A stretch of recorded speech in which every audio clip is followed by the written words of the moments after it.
Another consideration on historic homes is electrical. There's a chance your home was built without electrical and it was retrofitted later with it. And homes built before 1940 often have knob and tube wiring.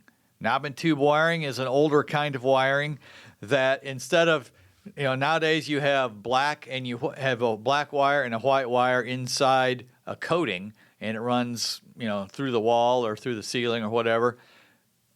The neutral and the hot previously were run separately, maybe about 3 inches apart, and they were run on insulated knobs. And if they went through something, they were run through a protective tube. That's how you get the term knob and tube wiring. And so many older homes still have this in it. Pretty much they stopped using it in the 40s, but if you still have it, that means if your home was built in 1930, the wiring's 100 years old almost. Nothing 100 years old is better than it was. And so it's something that is definitely a concern. Retrofitting large historic homes with modern wiring is extremely expensive. And many times electricians won't even take on the job because it's so difficult to find all of it to get to where they need to go, and people don't want to pay the price they should pay. So another thing that you'll find with older homes, especially ungrounded outlets. Could be knob and tube or it could be regular wiring, just didn't have a ground with it. Undersized service panels. Electrical needs 40, 50, 60 years ago were not nearly as great as they are now. And so you would have a house with a 60 amp service and 4 circuits, or maybe 5.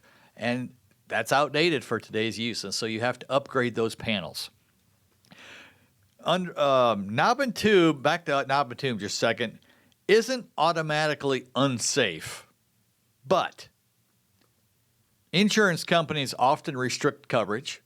So if you have it, make sure your insurance company is going to protect you in the event of a fire.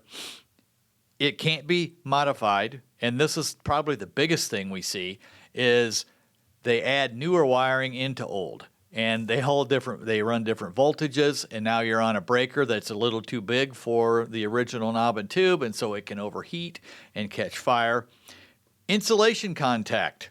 One reason I mentioned before, they ran them about 3 inches apart, is because for heat dissipation.